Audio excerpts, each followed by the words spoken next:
Hello, good morning, episode 15. Thank you for being here. I wanted to talk about what shamans refer to as the most sought after thing and the most elusive and most powerful force in the universe. And they call it intent. And they say that to become an abstract being, one must learn to have a relationship with intent. And intent is not something that you can control or force or own. It's something you experience. So the fact that I have access to unbending intent is that I'm able to get out of the way. Not that I'm able to do anything other than it's an acquiescence along with a willingness to um, fully step in to the speed of it as well. So like it's both. You have to be willing to step in, but you also have to be willing to not get in the way. And that's a delicate art form, and it's, really beautiful abstract beings have learned to have a relationship with intent, which is truly to have a relationship with spirit, to where you're being guided and you're being told things. But it's not the way we're used to being talked to. It's not the way we normally would learn to communicate. So the Earth Mother speaks in a very different way. The force of intent is its own, that even the Earth Mother interacts with. She has unbending intent. So the Earth Mother comes from the same source as us, but we are not the Earth Mother. The animals are the Earth Mother. According to shamans, they are like her eyes. Where plants and trees and things are different. They're almost their own being in a sense, like we are, but still bound to the earth. But we're all come from the same thing, so we're all one, including anything we think we're at odds with. And so intent is the most sought after thing because it's the most, you can't covet it, it doesn't work. Desperation doesn't allow intent to flow through you. And so when you work with shamans that are out of balance and schizophrenic and are seeking power, it's really tricky because they've learned how to, a part of them is really beautiful and amazing because they have a relationship with intent. And so you can learn all kinds of cool stuff from them. And they're hilarious and powerful. But because they didn't face their shadow, which isn't uncommon, they're risky to themselves and others on a lot of levels. And so they start to lose their relationship with intent through sort of the disharmony that they start to spread not unknowingly. They don't realize that because they didn't deal with something in the past that it'll find a way to come back and get them. And so hopefully they'll learn and heal, and anyone can. I mean, there's some powerful stories about people that are able to come to terms with things and spend the rest of their life trying to bring it into balance. And because there's nothing left to lose, that's when a person is really powerful. That's when a person can change. And so some of the shamans didn't start their training until their 60s or late 50s even, or even, I mean, yeah, that area in the Toltec world that completely transformed and gained ground on students that had been doing the work for 30 or 40 years because they had nothing left to lose.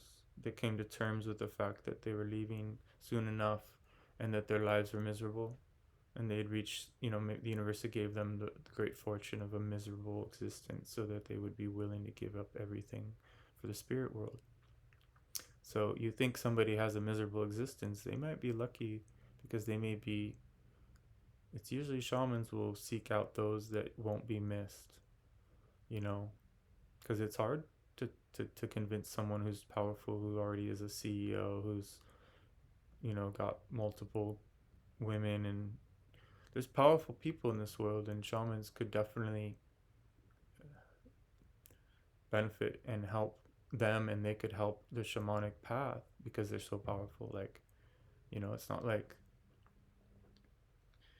you think about some of the sickest athletes in the world, the soccer players or the even football, like those dudes have unbending intent for sure. If you could pitch a no hitter in a baseball game, the kind of focus you have, you're getting out of the way. You're letting something uh, work through you. It's a magical feeling.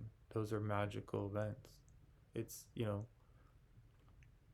it's part of intent. So is war. So is combat. So is the military. So is this situation we're in right now. It's like, obviously this is all staged. Um, the deep state's being exposed. It's incredible. Um, Crazy. A lot of people I would expect who have intent are not able to still at this time see what's going on. They're still going along with the news, and they think, that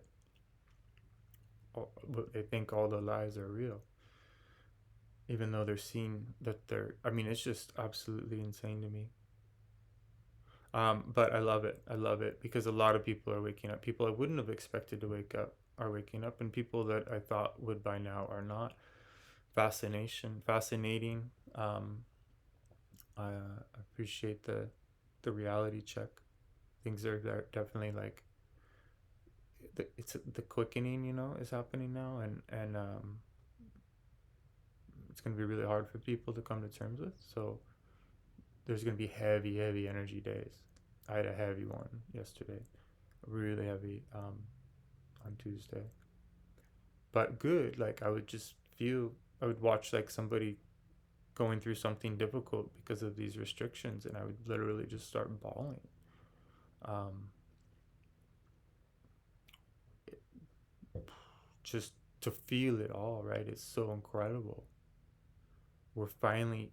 I mean, this isn't good. I'm not saying the people should tolerate this, or that we're in a harmonious experience, or it's not. But at the same time, the shadows being exposed in the collective, and so it's exposing mine, and I'm exposing my own, and so it's helping the collective expose. And the more and more we all start doing this work, which really the pandemic, however that needed to play out or didn't play out, whatever this storyline needed, us getting that time to reflect made this possible, that we could transition into this really much more harmonious way of just living, so that we're not.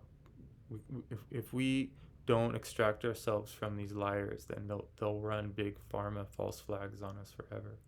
They'll run terrorist false flags on us like they are now, or about to. There's just gonna be.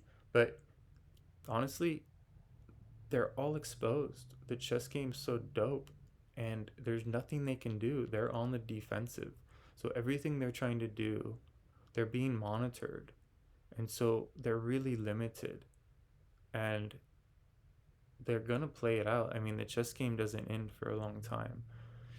There's so many things you can do to prolong a chess game, even though checkmate is inevitable, right? Um,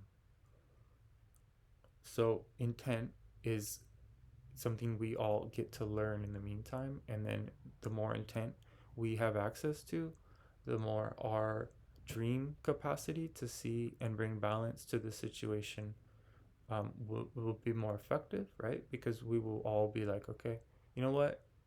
Our kids don't belong in mass. Our kids don't belong in these fucking indoctrination school programs anymore.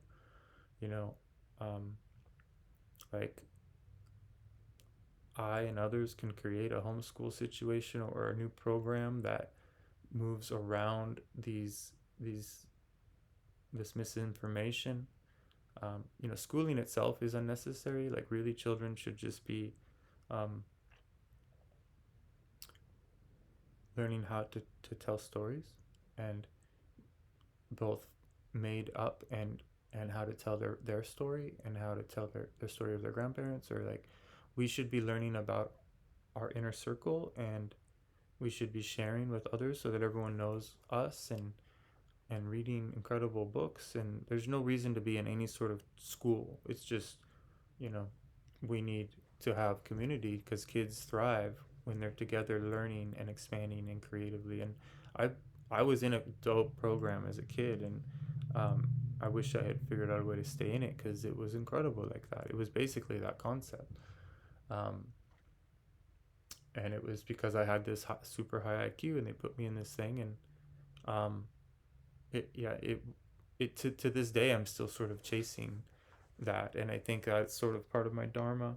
Maybe will be part of the work that I do here. Is I work with kids in the Aikido side of things and teach them how to find their energy body, how to find their silence and their meditation, and how to feel their field, so that when somebody comes to strike them, their body has a more natural response. You start to build those blocks, and then teach them the locks and the turns and the throws, and how to roll and how to flip and how to not have your shoulder dislocated if somebody gets you in a, so you know how to roll out, how to do high falls and stuff. And these kids are incredible. You can throw them across the friggin' dojo and they just roll out of it. It's an amazing feeling. It's amazing energy.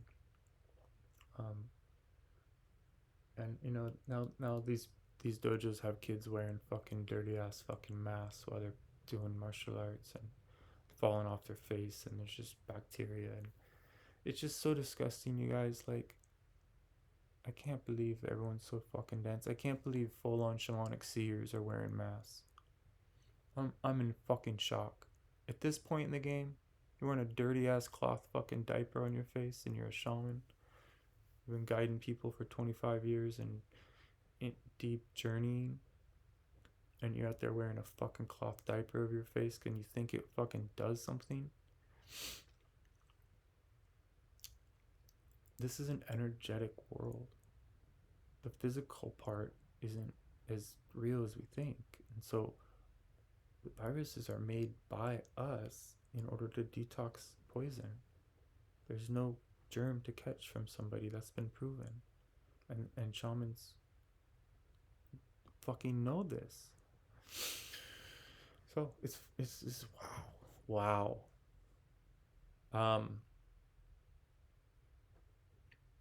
Intent is something that one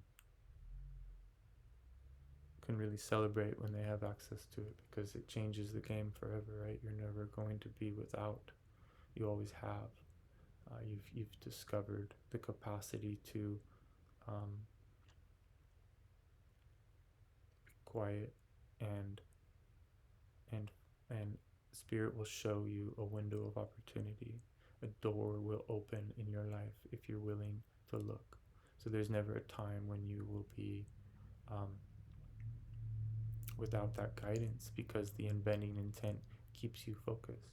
And so the relationship with intent is based on letting the universe know that you want in by your actions, by the feelings you hold throughout your day, by the thoughts you have of others, right? If you're loving, if you're in a loving self-love place, then your thoughts of others are loving. I'm in shock that these shamanic people are behaving this way, but it doesn't mean there's not tremendous amounts of love. But the vibe is no longer affectionate. The unconsciousness doesn't make room for it to be powerful anymore. That's dense.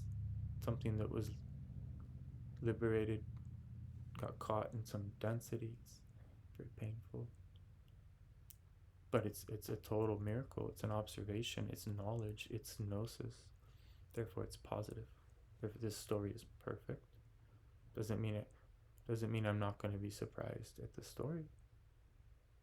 And honestly, I'm not surprised. I saw this all along. I saw this coming. It's just I didn't integrate it, and so my shock is from that, from having not listened to my own seeing.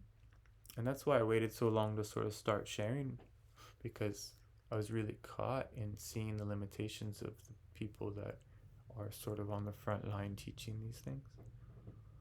Um, but it's okay. It's cool. It shows us all the different types of hypnosis, right? So I have hypnosis in areas that I'm gonna have to face that must be as equivalent to the ones that I'm in shock about from others. Otherwise, I wouldn't be reacting. So that's the trigger. I have much work to do. I hope everyone knows that they have lots of work to do. It's not really work. Sorry, I want to switch that, but it takes time to make adjustments to the spell castings, to the words, and the power that they have, and the way that we speak them. So more appropriately, I'm just wanting to get out of the way and be guided, and really feel my feelings and feel my emotions, and not hold back, and not let anyone else hold me back. And so it's very embarrassing to be um, vulnerable with even your own self. Like sometimes I'll catch myself holding back my own emotional release, even though I'm alone. So, but to be vulnerable is in front of somebody. That's a rite of passage that we all have to have. You got to be willing to just be wherever you're at, and that's a huge breakthrough that all of us will benefit from. And then it leads more and more to you being able to stand in your own power and not be affected by society and society pressure. So that's what's happening is these shamans are under the social pressure because all of their students or people in their circles are fear-based people, and so they're accommodating that fear, knowing that if they try to wake up these fear-based people, that they'll lose them in the process. And so they're basically doing it for um, either their career or their friendships, or just the general anxiety that they're trying to avoid by maintaining the shallow perception of the media veil, right? It would have been nice to stay blue pilled and just be raging Disneyland, and you know uh, just buy a bunch of big pharma stock, and just watch your money grow while you do whatever the fuck you want. I mean, there would have been, I would have had fun. I wouldn't have not had fun. Um, but to break that spell, and then to be able to have every day be a psychedelic dreaming adventure, because once you unlock your perception, that what's called dreaming awake becomes everything. At least for me, I'm surprised more people aren't into it. A lot of shamanic people are trying to do stuff at night in their dream space. That's really hard, and I am too. But a much more available aspect is dreaming awake, which you basically turn off your thoughts while you're awake, and everything is incredible there.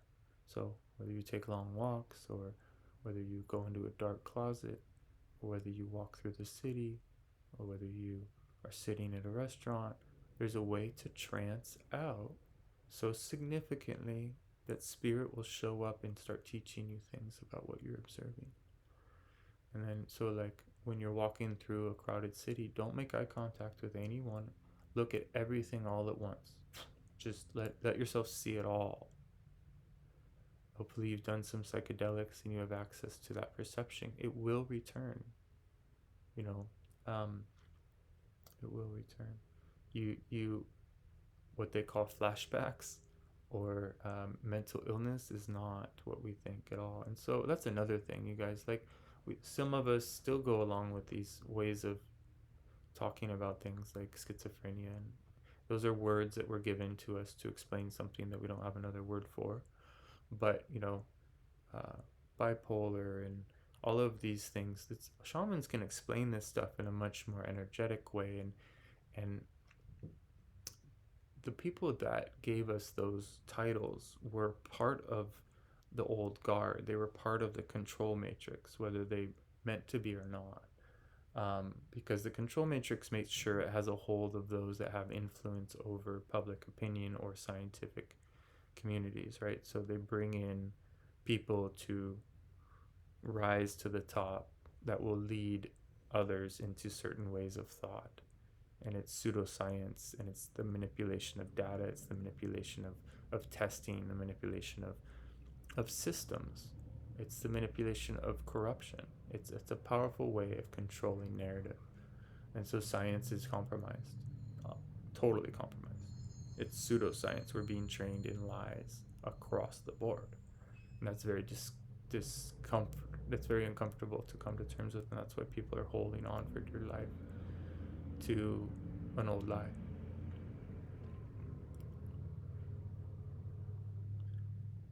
It's gonna get painful, you guys, even for us, just to watch them cling.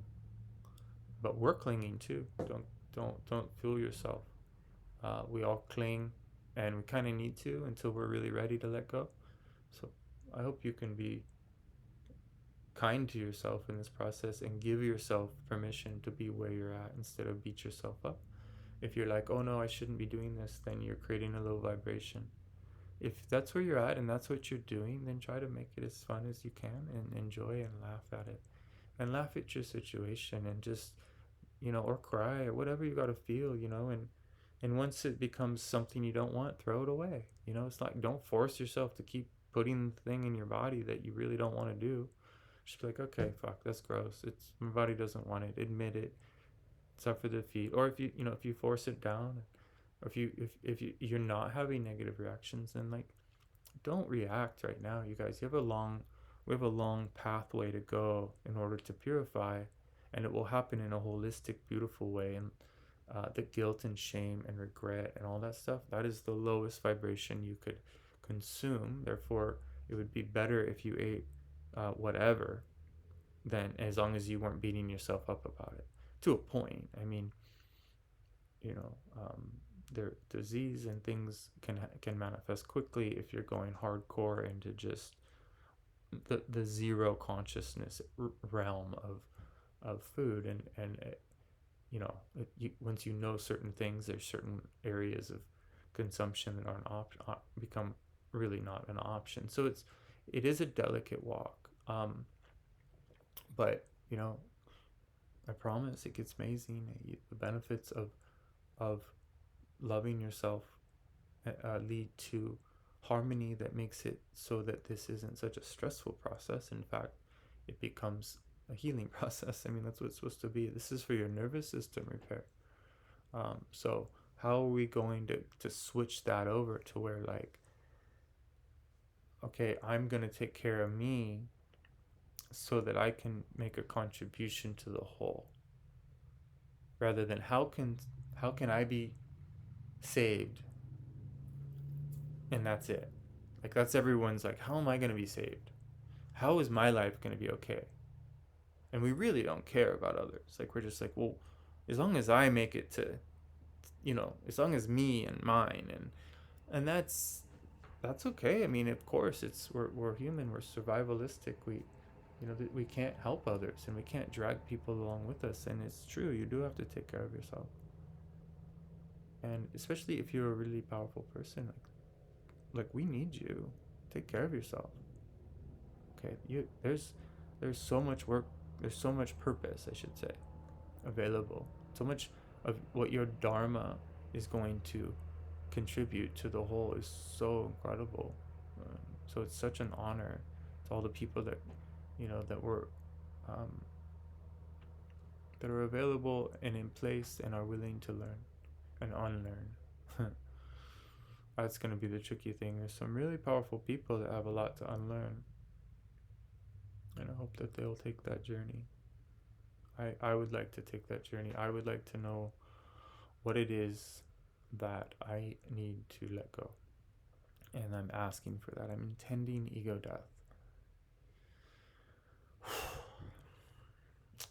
It's not an easy thing to choose to say, but once you understand what the benefits are and you had enough of the ego deaths, that you want more.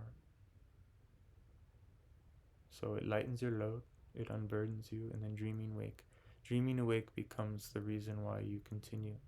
You fall in love with it. You fall in love with the way the wind shows up in the morning before sunrise, and the way the birds communicate with each other. And when you start to be able to perceive the communication of the birds and feel their flight within your being, you become really light. You start to feel like even better than if you were a bird, because you're getting to do both. You're fully grounded, rooted in the earth, feeling the connection to source. Your eyes are, a vehicle for perception, and you're making use of all the gazing and all the beauty of this mother. And then at the same time, you're feeling and borrowing from the flight of this most incredible bird.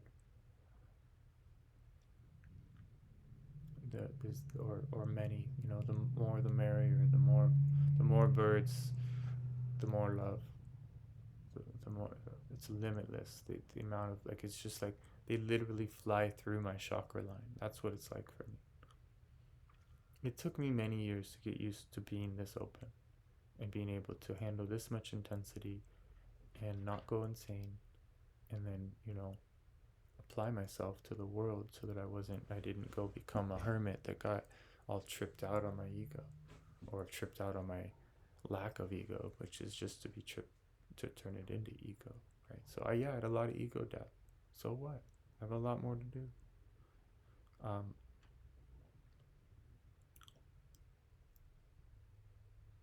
I hope that everyone is able to let go of the guilt, the shame, and the fear around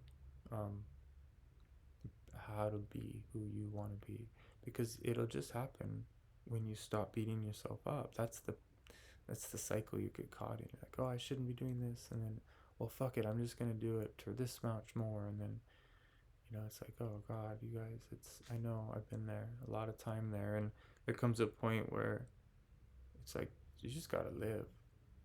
You gotta live. And I don't know how to help you have those experiences, but the limitations that the purification path can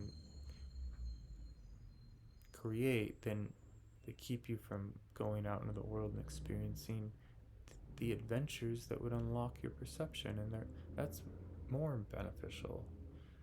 So I want it all for you, and I know that I can't fast forward it for you, and I wouldn't want there to be a fast forward button. I've seen what happens with that, because those fast forward buttons do exist. You could manifest change in your life, quick, quick, quick, boom, boom, boom, and then the lessons are like, it's like, well, you just asked for so many lessons all at once because you hit the fast forward button. You think the lessons aren't going to be the same amount? There's no fast forwarding past the lessons, okay? So you just jumped into a situation where now all this cool shit's happened, but all the lessons that come with it. So people that play with like their magic and their intention in order to get self gratification or do it for themselves. That's why I only ask for joy, because I'll only be joyful if I'm giving, if I'm in balance, if I'm in harmony. I wouldn't be joyful if I started to contract and hoard and project onto others and step out of observation and into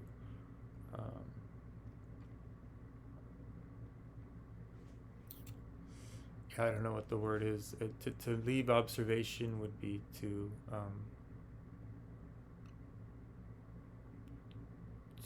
base everything off of the past, because you stopped observing. And that's what happens. If people start to just say, okay, I've seen so much, I have this wisdom now and I can share it in this way, but they stop being in the observation chamber of their perception, because they feel like it's time to be a teacher instead of a student. And so I talk about that a lot.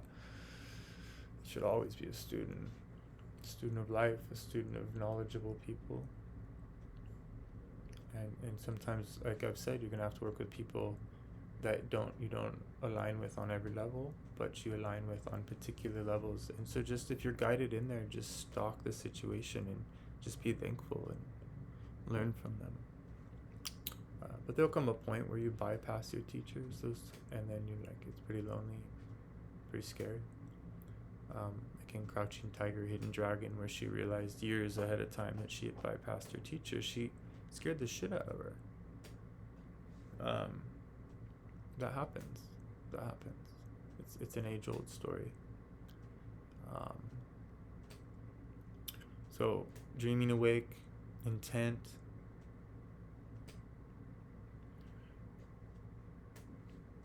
just the gifts that come from the Earth Mother, the way she will invite you into different ways of your own perception. New feelings flood your being. Your eyes start to shine in a new way. Your heart starts to feel really open. Rub your heart.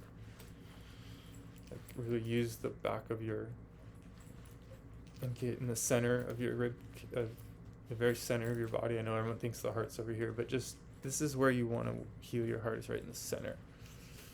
For some reason, that's like the chakra line runs right up the center. Right? So this is, you have to rub it until it opens. You have to really want it to open, and it'll make you cry. It'll make you feel all your feelings once it's open. So make sure your heart's always open. When it can't be open, it's okay to be where you're at. It's okay to have to be upset with people, and to deal with people, and with boundaries, and to be fierce. And you're not gonna be where you're not who you are. You're not your future self yet. It's okay that you get upset, that you get caught in dramas. It happens. It's just part of it, and it's how your shadow gets worked out. So if you beat yourself up about it and you're trying to be something, you're trying to pretend that you're further along, then you start to suffer. Confusion, and the psyche gets really confused. So lighten all that stuff up. Shake it off. Shake it.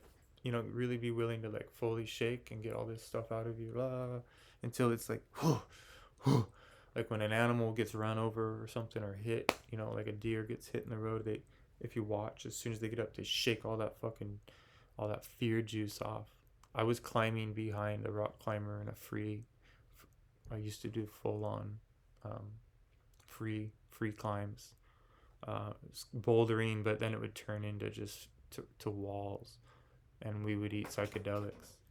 But one time I went, like, I didn't realize what I had done. I just was following, and I was just in a flow state. And I got to the top, and he looked back, he's like, "You followed me the way I went?" And I said, "Yeah." He's like, "Dude, sit down." And all of a sudden my body started spasming, and I started to sweat, and all this like weird energy started to move through me. And he's like, I think the mushrooms kept you from realizing that you just were thousands of feet above that crevice, and doing like a fully inverted, like, that was one of the most difficult maneuvers. If you followed me through this was a fearless shaman. Reckless, dangerous, powerful, out of balance, rare. Anyways, the sweat of fear. I had done something that my body knew, but my mind did not. And so it took me quite a bit of time to deal with that. So the breakthroughs that are available for a liberated perceiver are pretty powerful. You don't have to go eating mushrooms and climbing rock walls to prove it. There are other ways. There's other services you can provide to the world that will open your heart and make your dreaming awake and your access to intent available. So I would like for all of you to have a beautiful relationship with Spirit. Spirit is the one that designed all this. Spirit is that which bestows awareness. It's also called the dark sea of awareness. There's lots of names, right? But it's eternity. It's infinity. Shamans turn and face infinity rather than watch it recede. they learn how to look at the intensity of the energy that's coming at us rather than so it's called changing directions, and a shaman will actually change your direction through like a ritual. So like I'm a westerly man, right? That's my direction. um, at some point I will have an experience where I will change direction. Much will change for my life at that point. And that's when I will be in a much deeper relationship with this work, or with this knowledge. Right? So a man of knowledge is a rare being. A man or a woman of knowledge is a rare thing. There are many sorcerers, there are many shamans, there are many seers, there are many healers, there are many charlatans, there are many, um, you know, dancers. There's a type of dancing that is done by shamans that is very rare. It's actually what I do too. It's in order for me to see, I go into these trances. Even at shows, I'll be fully like there's thousands of people, but I don't perceive them. I'm in my own cocoon, experiencing absolute and total guidance while the music is moving through my chakra line. I'm being shown things, how things work. That's why I can maintain this world. So you got to figure out how to shake your bones, how to like throw down, how to be in your power, in your physical body and in your energetic body. So I'm not dancing with my physical body. I'm dancing with my energy body, and then I let my physical body follow. Erica taught me how to move my body. I was taken into the most incredible trances at certain points in my life that liberated and redirected everything for me. So dreaming awake is basically that. It's learning to have the capacity to fully experience this world fearlessly and enjoy all the detail of the perception as a psychedelic observer. So you almost have to microdose or fully dose or something to start to make use of your perception as an adventure that's always accessible. So the movements that I've learned and the ones I've discovered on my own and the ones that there are many different systems available. Those types of things take away the need to do the power plants, to do the drug, to do anything, you know. They bring balance, they fortify your energy structure, they stabilize you and liberate you in every possible way. They make it so that your decision-making process is clear, that you're psychic. Like on my job, I have pretty good intuition what's going to go wrong and what isn't, and there's a way. I mean, it's hard to sort of be proactive about it though, because it wouldn't make sense if you were to your employers, because they'd be like, well, why would you do that when it's supposed to be like this? And it's like, well, it's hard to explain, but it's like the future's already happened. This thing's already built, and I know how it gets built. So it's a dance. It's a struggle. I'm not trying to prove anything out here, but I am trying to be successful just for the excitement of the opportunity of making use of this dream to challenge myself. You know, I'm not attached to it. I mean, of course, I get more money if I do better, and there's that incentive. And I would love to give my kids extra money. I'm not afraid of money, but I don't let those types of things determine as much. I more care about that these guys are getting paid and that my company's doing the right thing and stuff like that. And so it's about people. It's about, you know, eye contact. It's about handshakes. You know, they tried to take away handshakes. They tried to take away smiles.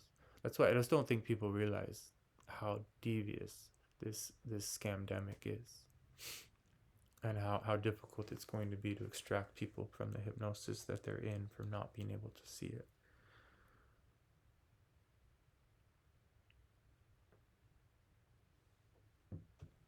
So looking for all the opportunities to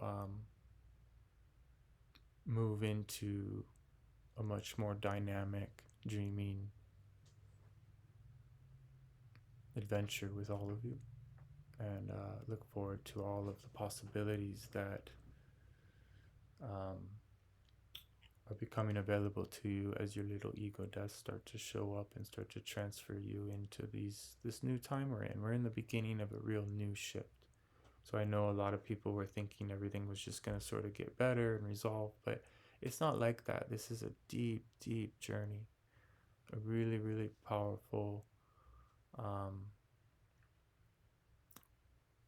experience with your own heart and your own relationship with your chakra line and your ability to, really remember your dharma through this dreaming, right? Because this is a dream, and when you unbind from it, you'll be able to do a unique what's called a bid for power. You'll be able to say and ask and intend for a relationship with the abstract, and that bid will be received and heard, because we're in a new time. That was a more bold act in the past, but now it's a really, welcome and guided and supported opportunity for so many. So I hope everything's incredible for you. I hope you find balance in your day and in your night. Dreaming will get more intense, and don't take that stuff too seriously. Figure out how to move and shift your energy, whether it's smudging or doing qigong or something. Make sure you're really, starting to clear your space, your field, your home. All right, be well, you guys.